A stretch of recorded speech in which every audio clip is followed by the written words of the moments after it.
चलिए भाई, interesting session सामने खड़ा है। थर्सडे, महीने का आखिरी गुरुवार, आज है डी डे, वो मंथली एक्सपायरी का दिन। और आपने नोटिस करा होगा ऑफ लेट इस एक्सपायरी में जाते जाते इस वीकली साइकिल में मूड माहौल एकदम बदलता हुआ। पर आज सुबह सुबह सबके जहन में तीन सवाल थे। एक, वोडाफोन आइडिया, उसकी जो एफपीओ की लिस्टिंग की तैयारी। दूसरा, मंथली एक्सपायरी, क्या रणनीति, क्या अप्रोच। और तीसरा था कल शाम को जो एक रेगुलेटर की तरफ से शायद किसी लार्ज इंस्टीट्यूशन पे सबसे बड़ी गाज, जो कोटक महिंद्रा बैंक। कोटक महिंद्रा बैंक तो अपफ्रंट आपने ब्यूटीफुली बातचीत कर ली, उसको आगे और तड़का ऐड कर लेंगे। बाकी दोनों यही एड्रेस कर लिए जाए। पहले वोडाफोन आइडिया, हम सब रिटेल, क्योंकि सब रिटेल को पूरा माल मिला, बिल्कुल सीएनबीसी वाज ने कहा भी था आप सब्सक्राइब करिए। आज खुलने के अच्छा कल थोड़ा सा प्रेशर में आया, लेकिन सबके जहन में सवाल है कि इस वोडाफोन आइडिया का अप्रोच, एफपीओ के जो शेयर्स मिले, क्या आज खुलते ही वो डिफरेंशियल पे माल छोड़ दूं या कई सारे इंस्टीट्यूशनल इन्वेस्टर चेक इन करें मेरे साथ, मेरे भाव पे राइड करूं उनके साथ, क्या अप्रोच रखूं? देखिए, इसमें पहले तो मैं ये बताता हूँ कल ये क्यों बंद हुआ 9% नीचे। हाँ। क्योंकि कल अब हमारा T+1 वाला सेटलमेंट है, तो कल बहुत लोगों ने उसको बेच दिया होगा। ठीक है, कल एक रिस्क ये बन रहा था कि क्या वो जो कल शेयर बेचे गए थे वो आज ऑक्शन में आएंगे। ठीक है ना, क्योंकि वो आईसिन नंबर डिफरेंट था। आज सुबह सुबह हमने कंफर्म किया है कि नहीं, वो ऑक्शन में नहीं आएंगे। खैर, उस पर मैं आता हूँ बाद में। पहले आपके सवाल का जवाब देता हूँ। देखिए, वोडाफोन आइडिया का एफपीओ प्राइस तय हुआ था 11 रुपये पर शेयर। ठीक है, ये हमने बात की थी कि 10 से 11 का प्राइस पे ना 11 रुपये पे अप्लाई कर दीजिएगा और आपको फुल क्वांटिटी मिलेगी। ओपन मार्केट से मत लीजिएगा, 14 रुपये पर लेने का कोई मतलब नहीं है जब 11 रुपये पे आपको अलॉटमेंट मिल रहा है। भाई QIBs और HNIs को तो अलॉटमेंट नहीं मिलेगा, तो उनको फिर भी समझ में आता है कि वो हायर प्राइस पे लेंगे। आप क्यों लेंगे हायर प्राइस पे? आपको तो 11 रुपये पर जितनी क्वांटिटी चाहिए उतनी मिल रही थी। ठीक है, अब वो 11 रुपये पे आपको मिल गया। अब QIBs और HNIs की भारी डिमांड थी। और एक चीज़, QIBs में मार्की नाम शामिल थे, अच्छे से अच्छे नाम शामिल थे, GQG को मिलाकर। ठीक है, तो वो एक आपको एक कॉन्फिडेंस दे रहा है। अच्छा, रिटेल को फुल अलॉटमेंट मिला। अब 11 रुपये पर अगर आपने लिया और अगर आपको 3 दिन में 11 रुपये वाला अगर मान लो 12.5 से 13 के बीच में भी मिल रहा है, ठीक है, तो भी आपको अच्छा खासा 20-25% का मुनाफा है। 20-25% का मुनाफा है, तो अगर जो लोग बेचने आएंगे, मुझे उसमें कोई दिक्कत नहीं है। अगर आप बेचने आना चाहते हैं तो उसमें कोई दिक्कत नहीं है। 20-25% का रिटर्न अगर 3 दिन में मिल रहा है तो उससे ज़्यादा एनुअलाइज रिटर्न मिलेगा ही नहीं आपको कहीं भी। वो करेंगे कोई लोग। कल क्या हुआ, कल काफ़ी HNIs ने इसको बेचा T+1 सेटलमेंट का फ़ायदा उठाने के लिए, ये सोचकर कि भाई शेयर आपने कल ही बेच दिए, लेकिन डिलीवरी तो आपको आज देनी है। T+1 का सेटलमेंट है और आज सुबह 10 बजे तक वो शेयर्स आपके अकाउंट में आ जाएंगे। मतलब सुबह 10 बजे जब पे इन होगा तो आप दे देंगे वो शेयर्स। यहाँ पर दिक्कत क्या आ गई थी, बहुत लोगों को लग रहा था कि क्या ये शेयर एलिजिबल होंगे कल जो बचे थे वो डिलीवरी देने के लिए आज के उसके हिसाब से, वो जो आईसिन नंबर की बात हो रही थी। आज सुबह सुबह जैसा मैं कहा, ये हुआ है कि ये आईसिन नंबर जो है ना, ये मर्ज हो जाएगा। ठीक है, तो इसके लिए कल जो बेचे गए शेयर वो ऑक्शन में नहीं जाएंगे। ये इंपॉर्टेंट है। अगर तो कल जो शेयर बेचे गए थे वो ऑक्शन में जाने वाले होते तो आज इस स्टॉक में बहुत बड़ी रैली आती। ठीक है, लेकिन हो सकता अभी भी आज है, वो अलग बात है, लेकिन वो मर्ज हो जाएगा। और एक इंटरेस्टिंग चीज़ हुई, लिस्ट एक्सपायरी वाले दिन स्टॉक बैन से बाहर आया। मतलब पूरे पिछले 10 दिन तक बैन में रहा, एक्सपायरी वाले दिन ये बैन से बाहर आया। ये बहुत इंटरेस्टिंग है। कल हमने क्लोजिंग में इसको डिस्कस भी किया था। अब देखते हैं आज, तो थोड़ा सा आज लोगों को एक मौका मिलेगा हेज करने का, ऑब्वियसली अगली सीरीज में, क्योंकि आज वाले ऑप्शन तो आप कर नहीं पाएंगे, तो एक हेज करने का एक मौका मिलेगा आपको। ये भी एक इंटरेस्टिंग चीज़ है। मेरी स्ट्रैटेजी क्या रहेगी? देखिए, मेरी बेसिक स्ट्रैटेजी रहेगी, आप 11 रुपये के स्टॉप लॉस के साथ इस वोडाफोन के इसमें बने रहें। टेम्पटेशन होगी 12.5 पे बेचने की, 12.5 से 13 में बेचने की, लेकिन 11 रुपये के स्टॉप लॉस से बने रहें। उसका रीज़न बताता हूँ मैं क्यों। 2-3 कारण है। एक टेक्निकल कारण है, एक फंडामेंटल कारण है। टेक्निकल कारण है, जिन QIBs को 11 रुपये में शेयर नहीं मिला, वो अगर उनको स्क्रीन पे 12.5 या 12 का रेट दिखा, 12 से 12.5 का रेट दिखा, तो वो लेंगे, वो लेने आएंगे यहाँ पर। ठीक है, मुझे लग रहा है कि जो 6000 करोड़ की सप्लाई, वैसे तो मुझे लगता नहीं कि पूरी की पूरी 6000 करोड़ की सप्लाई आएगी, ऑब्वियसली कुछ सप्लाई आएगी, लेकिन मुझे लग रहा है कि 6000 करोड़ की पूरी सप्लाई आएगी। लेकिन जितनी भी आएगी, मुझे लग रहा है कि वो एब्जॉर्ब करने के लिए तैयार बैठे हैं यहाँ पर बड़े QIBs। और सारे वीक हैंड्स ना आज निकल जाएंगे। जिसको बेचना है ना, वो आज बेच देगा, जिसको बेचना है वो आज बेच देगा। उसके बाद 11 रुपये के स्टॉप के साथ बने रहेंगे। फंडामेंटल रीज़न क्या है इसका जो मैं कह रहा हूँ? अगला बड़ा ट्रिगर ये है, कंपनी सर्वाइव कर रही है और अब हमने एक डिस्कस किया कि अब आदित्य बिरला ग्रुप क्लियरली एक कुछ एनिमल स्पिरिट जागी यहाँ पे। आज का एक और एग्जांपल देता हूँ मैं। आज कुमार मंगलम बिरला खुद होंगे एफपीओ की लिस्टिंग में। पहले अपडेट था कि सिर्फ सीएफओ साहब ग्रुप के आएंगे और एमडी साहब इस कंपनी के होंगे। एग्जैक्टली। अब कुमार मंगलम बिरला साहब खुद होंगे और पहले स्पीकर वो होंगे आज 8:30 बजे। तो एक, क्योंकि आपको याद होगा करीब 1-1.5 साल पहले एक जो बॉडी लैंग्वेज थी कुमार मंगलम बिरला की, वो ऐसी लग रही थी कि अब वोडाफोन आइडिया पे हम और कुछ नहीं करने वाले, गया तो गया। अब एक क्लियर कट एक ये वो व्यू बन रहा है कि नहीं, अब इसको सर्वाइव करने की एक क्लियर कट कवायद हो रही है। अच्छा, अब एक तरीके से ये टेक्निकली कंपनी सेमी पीएसयू भी है, क्योंकि सरकार का बहुत बड़ा हिस्सा है इसमें। तो इसके लिए मुझे लग रहा है कि यहाँ पर रिस्क रिवॉर्ड बहुत फेवर में आपके, और मुझे लग रहा है कि इलेक्शन के बाद टैरिफ हाइक होगा यहाँ पर। और अगर टैरिफ हाइक हुआ तो ये एक, जिसे कहते हैं कि एक बहुत बड़ा सर्वाइवल का एक इंस्टिंक्ट होगा यहाँ पर। तो इसके लिए मेरा व्यू तो ये रहेगा कि आप 11 रुपये के स्टॉक के साथ बने रहें। अपने फाइनेंशियल एडवाइजर से ज़रूर पूछिएगा जो भी आपको करना है, लेकिन ये एक मोर और लेस व्यू रहेगा वोडाफोन आइडिया। नहीं, सबसे लॉजिकल आंसर है, बिल्कुल ठीक, राइट करिए और 11 के एसएल के साथ रख लीजिए वो स्टॉक्स अपने पास। ये हो गई। हाँ, टेक्निकली वैसे है तो सरकारी कंपनी का, कोई ऐसे कि आप सरकारी स्टॉक्स की लिस्ट में डालना चाहिए इसको। 31% शायद सरकार का स्टेक है, सबसे बड़ा होल्डर है सरकार इस कंपनी में इस समय।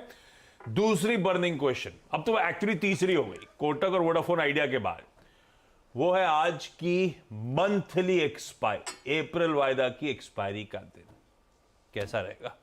देखिए, थोड़ा सा गैप डाउन मिल रहा है आज, क्योंकि क्यूज थोड़े खराब हो गए, ग्लोबल क्यूज खासतौर से।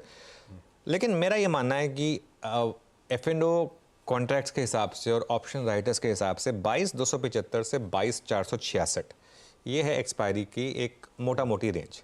अब ऑब्वियसली हम थोड़ा लोअर एंड में खुलने की तैयारी कर रहे हैं, उसके 22,325 330 के करीब खुलने की तैयारी हो रही है। अगर ये सही है तो गिफ्ट निफ्टी आपका 10 और 20 डे भी प्लेस्ड है आपका 22,325 पर, ठीक है। तो मेरे ख्याल से अगर आपने स्विंग ट्रेडिंग की है तो एक 22,300 का स्टॉप लॉस लगा के रखें, क्योंकि एक्सपायरी डे है।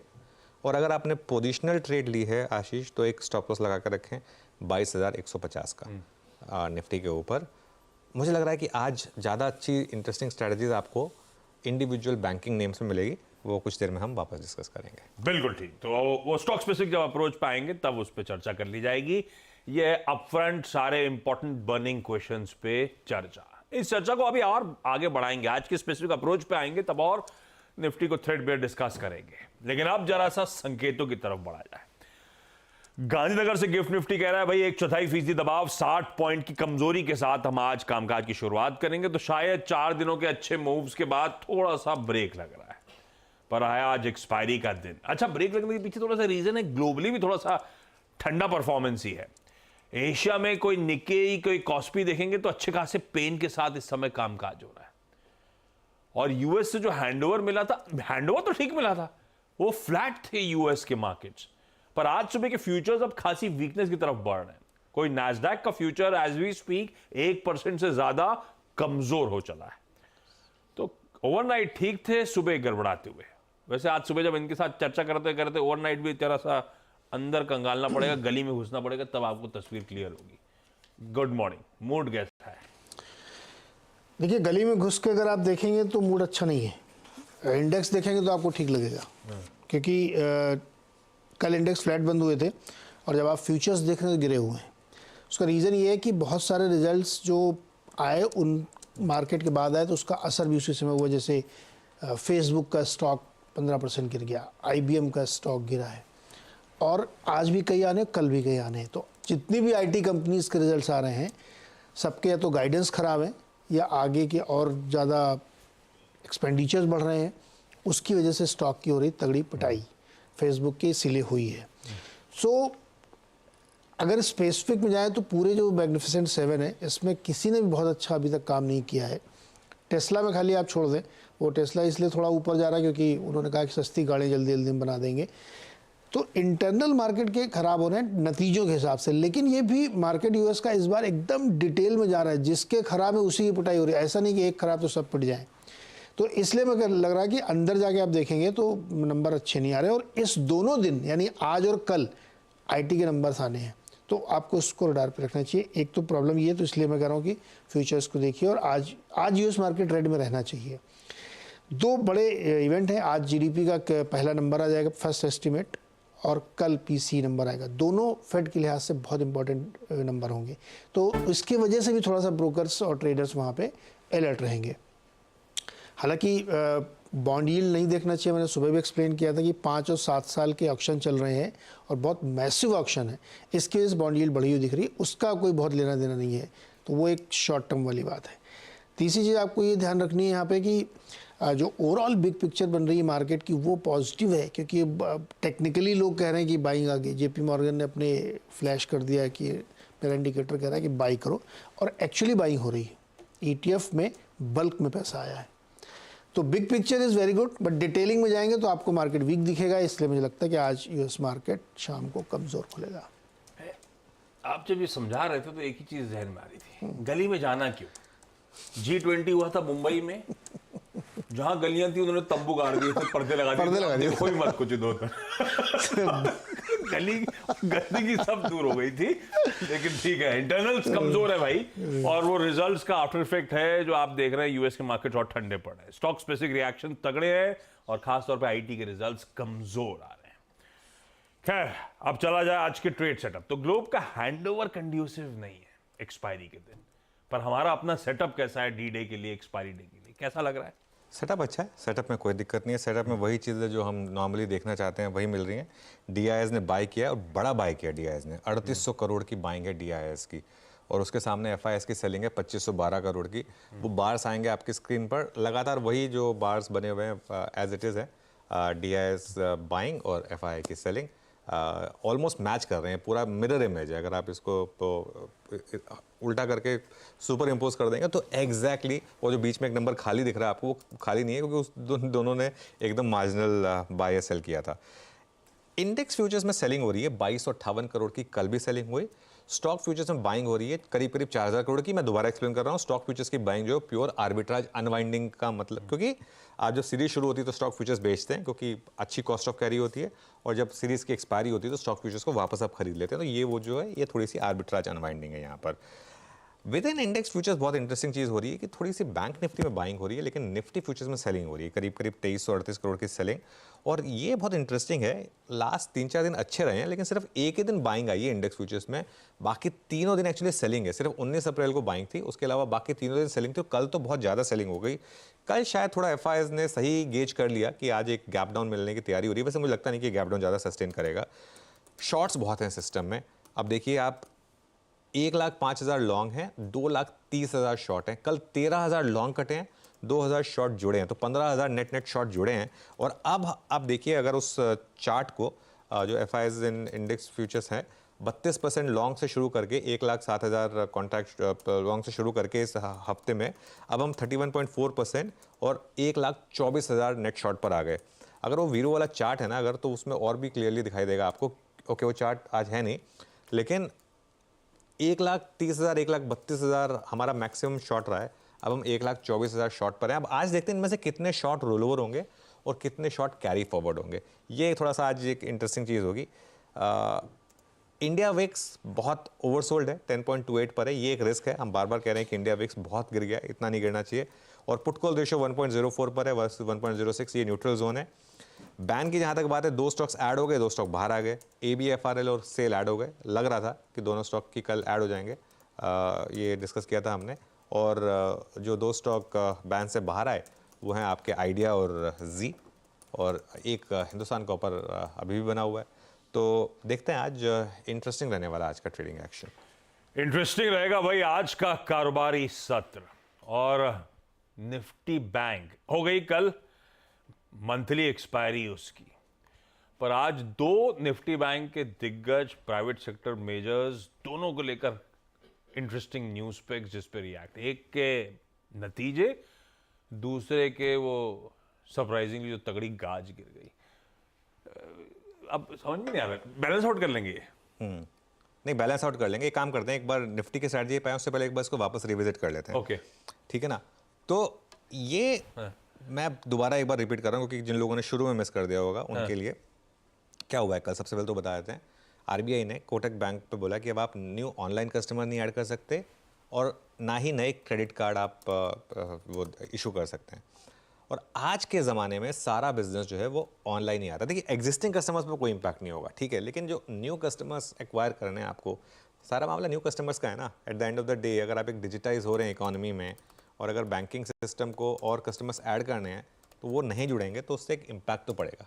कोटक महिंद्रा बैंक में गैप डाउन होगा, इसमें कोई डाउट नहीं है मुझे, ठीक है, लेकिन उसके सामने एक्सिस बैंक में बड़ा गैप अप होगा क्योंकि लोन ग्रोथ है वहाँ पर 14% की। और क्यों बैलेंस हो जाएगा, ये एक और रीज़न है कि बैंक निफ्टी की अब एक्सपायरी आउट द वे, तो किसी ऑप्शन राइडर को बहुत ज़्यादा वो नहीं है कि इसको मैनेज किया जाए बैंक निफ्टी को। लेकिन रेगुलेटरी रिस्क है इस मार्केट में। लेकिन मैं एक चीज़ दोबारा रिपीट कर रहा हूँ और ये मैं बार बार लोगों को बोलता हूँ, इस चीज़ को आप समझिए। क्या होता है ना, कोई भी स्टॉक, कोई भी कंपनी में अच्छी न्यूज़ आए और कोई भी कंपनी में ख़राब न्यूज़ आए, बहुत आसान होता है ये कहना कि जो इसमें अच्छी न्यूज़ आए कि इसको बाय कर लीजिए, ये टारगेट्स होंगे, और ख़राब वाले को बोल दीजिए कि इसको सेल कर दीजिए, ये टारगेट होंगे। वो खुलता ही उस टारगेट पे है। अब कोटक महिंद्रा बैंक में आप जो मर्जी टारगेट ले लीजिए, वो खुलेगा उसके नीचे, ठीक है ना। उसके बाद आप भले ही ड्रम पीट लें कि हमारा टारगेट हिट हो गया, लेकिन उसका कोई मतलब नहीं है। सिमिलरली एक्सिस बैंक में वो खुलेगा ही उस टारगेट के ऊपर, ठीक है। तो ट्रेड नहीं है यहाँ पे। हाँ, यहाँ पे इन्वेस्टर के लिए मौके मिल जाते हैं। कोटक महिंद्रा बैंक का बॉटम है 1650 से 1700 के करीब। 1650 1700 के नीचे मुझे जगह नहीं दिखती। और अगर बाई चांस ये स्टॉक 1740 1750 पे खुला तो वहाँ पे फिर शॉर्ट करने का कोई मतलब नहीं है, क्योंकि वहाँ पर आपका रिस्क बहुत बड़ा है और रिवॉर्ड सिर्फ 50-60 रुपये का है। 50-60 रुपये के रिस्क और रिवॉर्ड के लिए कोटक महिंद्रा बैंक जैसे स्टॉक को शॉर्ट करने की गलती मत करिए। ये मेरा एक सिंपल एक व्यू है। आपको याद होगा हमने 3 दिन पहले एक व्यू लिया था M&M फाइनेंस को भी, अगर जहाँ खुले वहाँ शॉर्ट मत करिएगा। और उस दिन वो स्टॉक इंटरडे में 5-6% रिकवर होकर बंद हुआ था, ठीक है। गिर के नहीं दिया, गिर के नहीं दिया वो स्टॉक, गिर के नहीं दिया। यहाँ पे आशीष मैं बता रहा हूँ आपको, ये स्टॉक जो हैं ये कुछ ऐसे स्टॉक्स होते हैं जो जहाँ पर मार्की इन्वेस्टर्स मौके ढूंढते हैं कि हमें मौका मिल जाए लोअर लेवल पे बाय करने का। कोटक महिंद्रा बैंक उसी कैटेगरी में आता है। इसके लिए मैं फिर बोल रहा हूँ, लास्ट 3-4 दिन का प्राइस एक्शन देखिए, कोई बहुत बड़ी बाइंग हो रही है यहाँ पर। तो ये एक सेटबैक है, ऑब्वियसली एक सेटबैक है, लेकिन इसको शॉर्ट करके आपका पैसा बनेगा नहीं। हाँ, अगर आपके पास इनसाइड इन्फॉर्मेशन थी, आपने कल बेच दिया, वो अलग बात है। वो मुझे लगता नहीं किसी के पास थी। ये आरबीआई है, कोई ऐसा नहीं है कि कोई कंपनी है जिसमें किसी को कुछ पता था। और इसके लिए स्टॉक देखिए, एक और अच्छी चीज़, कल स्टॉक डे हाई पर बंद हुआ है। अगर किसी को हिंट होता तो कल ही ये स्टॉक गिर जाता ना, लेकिन किसी को हिंट नहीं था कि ऐसा कुछ होने वाला है। तो इसके लिए मैं फिर बोल रहा हूँ कि प्लीज़ कोटक को शॉर्ट ना करें। अगर बहुत ज़्यादा गैप डाउन के साथ खुले, फ्लैट खुल जाए, वो मुझे लगता नहीं होगा, तो भले ही शॉर्ट ट्रेड बने, लेकिन मतलब नहीं बनता। 1650 1700 उसके आसपास तो शॉर्ट बिल्कुल नहीं बनता। अगर आप एक इन्वेस्टर हैं, इन्वेस्टर ने अपने फाइनेंशियल एडवाइजर जरूर पूछेगा, तो मौका होगा 1650। अगर 1650 17 मिल जाए ना, लपक लीजिए, कोई टेंशन ही नहीं है। हाँ, व्यू रखना पड़ेगा आपको 1-1.5 साल का, लेकिन उस हिसाब से अप्रोच करिए इसको।